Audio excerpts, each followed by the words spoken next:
Welcome to Raj sir classes. आज है 17 जून 2025 और 17 जून से संबंधित जितने भी प्रकार के करंट अफेयर के क्वेश्चन बन सकते हैं वे सारे इंपॉर्टेंट क्वेश्चन इस वीडियो में डिस्कशन करने वाले हैं। तो चलिए वीडियो में आगे बढ़ते हैं, बातचीत करते हैं। अगर अभी तक आपने चैनल को सब्सक्राइब नहीं किया है तो पहले चैनल को सब्सक्राइब करें, बेल आइकन को दबाएँ ताकि आगामी वीडियो की नोटिफिकेशन आपको मिल सके। चलिए पहला क्वेश्चन देखते हैं। हाल ही में अंतर्राष्ट्रीय पारिवारिक प्रेषण दिवस कब मनाया गया है? तो ये कब मनाया गया दोस्तों? 16 जून को। देखिए दोस्तों, 16 जून को अंतर्राष्ट्रीय पारिवारिक प्रेषण दिवस मनाया जाता है। प्रेषण क्या होता है? जैसे कि हमारे भारत देश के लोग अगर विदेश में पैसा कमाते हैं डॉलर में और वो अगर भारत भेजते हैं अपने परिवारों को, तो उसको हम क्या बोलते हैं? विदेशी मुद्रा, है ना। उसी को हम क्या बोलते हैं? प्रेषण। क्या बोलते हैं? प्रेषण बोलते हैं। तो अंतर्राष्ट्रीय पारिवारिक प्रेषण दिवस कब मनाया जाता है? तो 16 जून को मनाया गया है अभी। ये आपको ध्यान रखना है। इम्पोर्टेंट डे देख लेते हैं। 1 जून को विश्व दुग्ध दिवस मनाया गया। 2 जून को तेलंगाना स्थापना दिवस मनाया गया। 3 जून को विश्व साइकिल दिवस। 4 जून को आक्रामकता के शिकार मासूम बच्चों का अंतर्राष्ट्रीय दिवस। 5 जून को विश्व पर्यावरण दिवस मनाया गया, मोस्ट इम्पोर्टेंट है। अच्छा, 6 जून को विश्व कीट दिवस मनाया गया और 7 जून को विश्व खाद्य सुरक्षा दिवस मनाया गया। 8 जून को विश्व महासागर दिवस। 9 जून को विश्व प्रत्यायन दिवस। 10 जून को राष्ट्रीय जड़ी बूटी एवं मसाला दिवस और 11 जून को अंतर्राष्ट्रीय खेल दिवस मनाया गया। मोस्ट इम्पोर्टेंट है अंतर्राष्ट्रीय खेल दिवस। 12 जून को विश्व बाल श्रम निषेध दिवस और रूस दिवस मनाया गया। 13 जून को अंतर्राष्ट्रीय एल्बिनिज्म जागरूकता दिवस मनाया गया। 14 जून को विश्व रक्तदाता दिवस मनाया गया और 15 जून को वैश्विक पवन दिवस मनाया गया। मोस्ट इम्पोर्टेंट है इसमें 1 जून जिसमें कि विश्व दुग्ध दिवस मनाया जाता है। ये आपको ध्यान रखना है। तो अभी तक हमने जून मंथ 2025 में इतने इंपॉर्टेंट डे कंप्लीट कर चुके हैं। तो चलिए नेक्स्ट क्वेश्चन देखते हैं। नए क्वेश्चन है, हाल ही में किसे भारत में अंतर्राष्ट्रीय योग दिवस के 10 वर्ष पूरे होने पर राष्ट्रीय मेजबान चुना गया है? तो ये किसे चुना गया है? विशाखापट्टनम को। तो option number C right answer हो जाएगा। भारत में अंतर्राष्ट्रीय योग दिवस की 10वीं वर्षगांठ मनाने की तैयारियों के बीच आंध्र प्रदेश के विशाखापट्टनम को वैश्विक स्वास्थ्य कार्यक्रम के 11वें संस्करण के लिए राष्ट्रीय मेजबान के रूप में चुना गया है। तो option number C right answer हो जाएगा। अच्छा, पहली बार अंतर्राष्ट्रीय योग दिवस कब मनाया गया था? तो ये आपको ध्यान रखना है 2015 में। कब मनाया गया था? 2015 में। चलिए नेक्स्ट क्वेश्चन देखते हैं। हाल ही में फीफा वर्ल्ड कप या फीफा क्लब विश्व कप 2025 का आयोजन कहाँ होगा? तो ये अमेरिका में होगा। देखिए दोस्तों, फीफा क्लब विश्व कप 2025 का आयोजन अमेरिका में होगा, है ना। ये आपको ध्यान रखना है। देखिए, इसमें दुनिया भर की 32 शीर्ष क्लब टीमें विस्तारित और व्यावसायिक रूप से महत्वाकांक्षी प्रारूप में भाग लेंगी। कितनी? 32 शीर्ष क्लब टीमें। ये आपको ध्यान रखना है। अब अमेरिका में होगा तो अमेरिका की बात करते हैं। अमेरिका के राष्ट्रपति कौन है? 47वें नंबर के हैं डोनाल्ड ट्रंप। ये आपको ध्यान रखना है। और 50वें नंबर के कौन है उपराष्ट्रपति? तो जेडी विंस है। ये भी आपको ध्यान रखना है। देखिए, एलन मस्क ने messaging platform x chat launch किया है। अमेरिका के राष्ट्रपति ने गोल्डन डोम मिसाइल रक्षा कवच कार्यक्रम की घोषणा की। अमेरिका के राष्ट्रपति ने टेक इट डाउन एक्ट पर हस्ताक्षर कर इसे कानून बना दिया गया है। अमेरिका के पूर्व राष्ट्रपति को प्रोस्टेट कैंसर से पीड़ित होने की पुष्टि हुई है। अमेरिका के सर्जनों की एक टीम ने दुनिया का पहला मानव मूत्रा से प्रत्यारोपण किया है।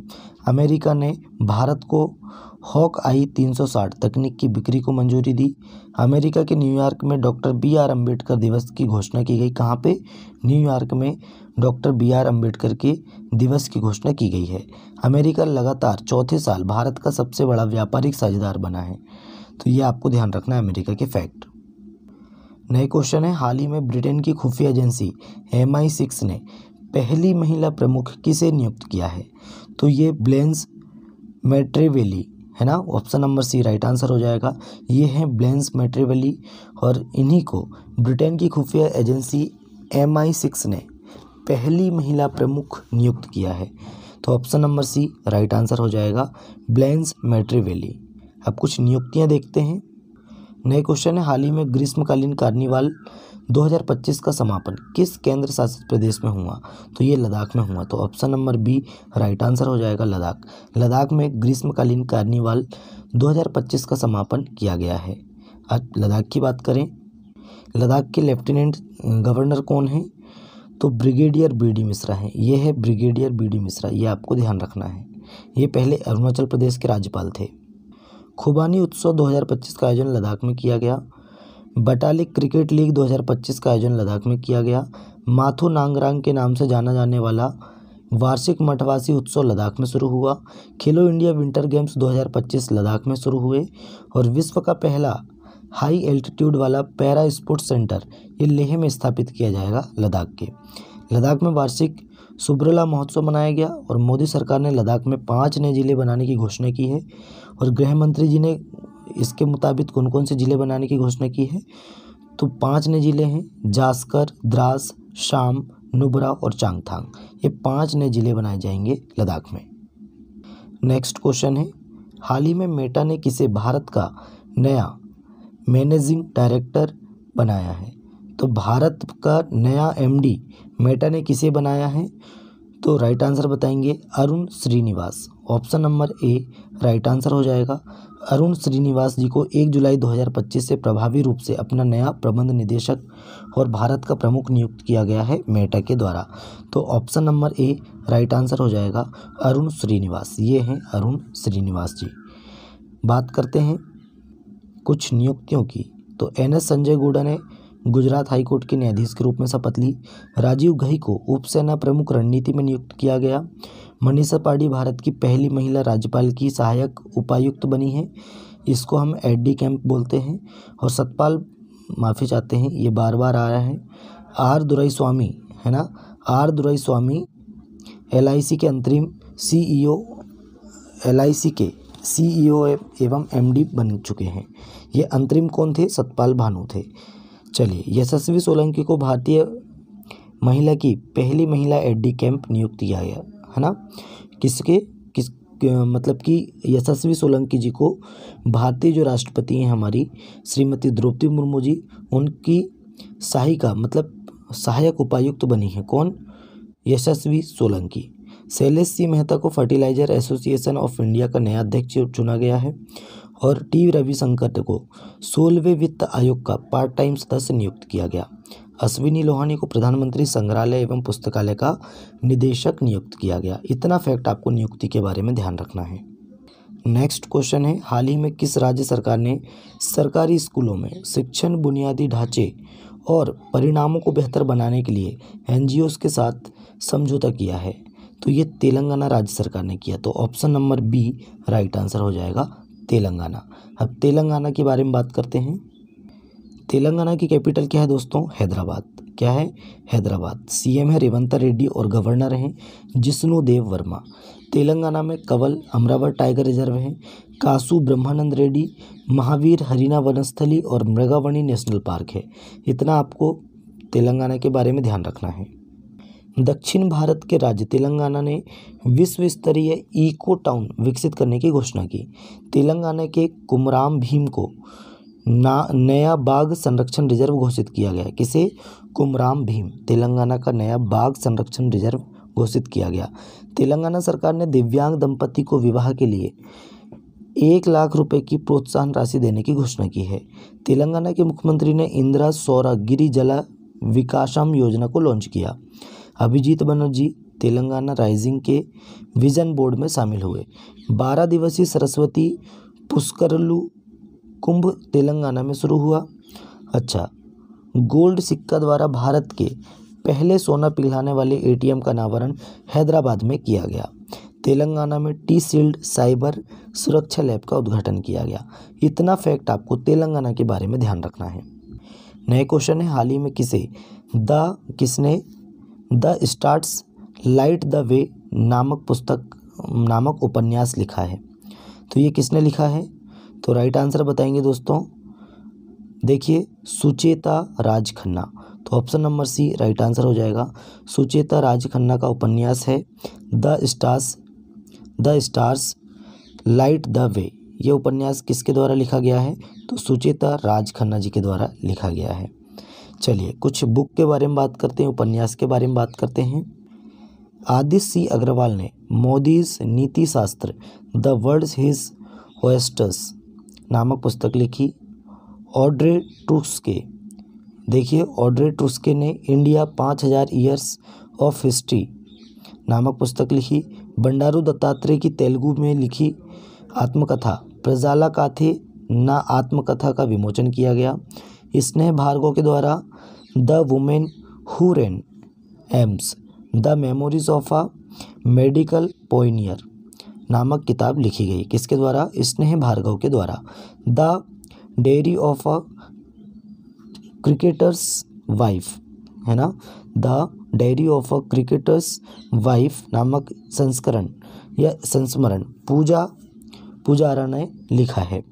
राजनाथ सिंह ने ready relevant and resurgent a blueprint for the transformation of India's military नामक पुस्तक का विमोचन किसने किया है? तो राजनाथ सिंह जी ने किया है। इतना फैक्ट आपको ध्यान रखना पुस्तक के बारे में। नए क्वेश्चन देखते हैं। हाल ही में कौन भारत के प्रमुख रियल एस्टेट निवेश स्थल के रूप में उभरा है? तो ये नोएडा उभरा है। तो option number A right answer हो जाएगा नोएडा। भारत के प्रमुख रियल एस्टेट निवेश स्थल के रूप में नोएडा उभरा है, ये आपको ध्यान रखना है। नेक्स्ट क्वेश्चन देखते हैं। हाल ही में किस राज्य में जंपिंग स्पाइडर की नई प्रजाति की खोज की गई है? तो देखिए दोस्तों, जंपिंग स्पाइडर की नई प्रजाति की खोज ये कर्नाटक राज्य में की गई है। तो option number B, option number D right answer हो जाएगा। अगर कर्नाटक ऑप्शन में नहीं मिलता है तो कर्नाटक और तमिलनाडु ये दोनों राज्य में जंपिंग स्पाइडर की नई प्रजाति की खोज की गई है, ये आपको ध्यान रखना है। चलिए कर्नाटक के बारे में बात करें। कर्नाटक की कैपिटल क्या है? बेंगलुरु है। सीएम है सिद्धारमैया और गवर्नर हैं थावर चंद गहलोत। कर्नाटक सरकार ने हुक्का बार पर प्रतिबंध लगाया। कर्नाटक में भारत की पहली निजी हेलीकॉप्टर असेंबली लाइन शुरू की जाएगी। कर्नाटक को टाटा एयरबस हेलीकॉप्टर विनिर्माण इकाई मिली। अनिल कुंबले को कर्नाटक के वन विभाग का राजदूत नियुक्त किया गया। भारतीय नौसेना ने कर्नाटक में 5वीं शताब्दी से प्रेषित सिले हुए जहाज को शामिल किया। कर्नाटक के लकुंडी स्मारकों को यूनेस्को की विश्व धरोहर सूची में शामिल करने का प्रस्ताव रखा गया। गांव स्तर पर पुरावशेष सर्वेक्षण पूरा करने वाला पहला राज्य कर्नाटक बना है। भारत के पहले नैनो इलेक्ट्रॉनिक्स रोड शो का उद्घाटन बेंगलुरु में हुआ। इतना आपको कर्नाटक के बारे में ध्यान रखना है। नए क्वेश्चन है, हाल ही में किसने चेन्नई में भारत के पहले कृषि ड्रोन स्वदेशीकरण केंद्र का उद्घाटन किया? तो हमारे केंद्रीय ग्रामीण विकास राज्य मंत्री हैं कमलेश पासवान जी। कौन? कमलेश पासवान जी। ये हैं कमलेश पासवान जी और इन्होंने चेन्नई में भारत के पहले कृषि ड्रोन स्वदेशीकरण केंद्र का उद्घाटन किया। तो option number C right answer हो जाएगा कमलेश पासवान। नए क्वेश्चन है, हाल ही में प्रधानमंत्री मोदी जी को किस देश का सर्वोच्च नागरिक सम्मान मिला है? तो ये साइप्रस का सर्वोच्च नागरिक सम्मान मिला है प्रधानमंत्री मोदी जी को। और इसका नाम क्या है सर्वोच्च नागरिक सम्मान का? Grand collar of the order of Makarios third, है ना, या Makarios 3। Grand collar of the order of, देखिए grand collar of the order of Makarios 3 से नवाजा गया है प्रधानमंत्री मोदी जी को, ये आपको ध्यान रखना है। अब साइप्रस की बात करते हैं। साइप्रस, देखिए दोस्तों साइप्रस ये पड़ेगा आपको, आप मैप में देख सकते हैं। कैपिटल क्या है? निकोसिया। करेंसी है यूरो। प्रेसिडेंट कौन है? निकोस क्रिस्टोडुलिडस। कौन है? निकोस क्रिस्टोडुलिडस, ये आपको ध्यान रखना है, ये राष्ट्रपति हैं। नए क्वेश्चन है, हाल ही में किस देश ने ऑपरेशन ट्रू प्रॉमिस 3 शुरू किया है? तो ये ईरान ने शुरू किया। तो option number B right answer हो जाएगा। ऑपरेशन ट्रू प्रॉमिस 3 ईरान का नवीनतम जवाबी सैन्य अभियान है जो इजराइल के शहरों और अवसंरचना को निशाना बनाकर उसके परमाणु और कमांडर सुविधाओं पर इजरायली हवाई हमलों के प्रत्युत्तर में किया गया है, ये आपको ध्यान रखना है। अब ईरान ने किया है, तो ये रहा मैप में ईरान, है ना, ये आप देख सकते हैं, ये है ईरान। कैपिटल है तेहरान। करेंसी है ईरानियल रियाल। प्रेसिडेंट कौन है? मसूद पेजेस्कियन, ये आपको ध्यान रखना है। नेक्स्ट क्वेश्चन है, हाल ही में किसने 45 वर्षों बाद G20 शेरपा पद से इस्तीफा दिया है? तो ये अमिताभ कांत जी ने दिया। तो option number C right answer हो जाएगा। ये है अमिताभ कांत जी और इन्होंने 45 वर्षों के बाद G20 शेरपा पद से इस्तीफा दे दिया है। ये आपको ध्यान रखना है। आज का हमारा लास्ट क्वेश्चन है, हाल ही में भारत की पवन ऊर्जा क्षमता कितने प्रतिशत बढ़कर 51.5 गीगावाट हो गई है? तो 10.5% बढ़कर, कितना? 10.5% बढ़कर भारत की पवन ऊर्जा क्षमता 51.5 गीगावाट हो गई है। ये आपको ध्यान रखना है। तो ये केंद्रीय नवीन एवं नवीकरणीय ऊर्जा मंत्री हैं प्रहलाद जोशी जी के अनुसार देश की कुल स्थापित पवन ऊर्जा क्षमता पिछले साल के 46.42 गीगावाट से बढ़कर 51.5 गीगावाट हो गई है। ये आपको ध्यान रखना। और प्रतिशत में देखा जाए तो 10.5% की वृद्धि हुई है। Option number C right answer हो जाएगा। तो दोस्तों आज का हमारा करंट अफेयर यहीं समाप्त होता है। वीडियो कैसा लगा कमेंट करके बताएं।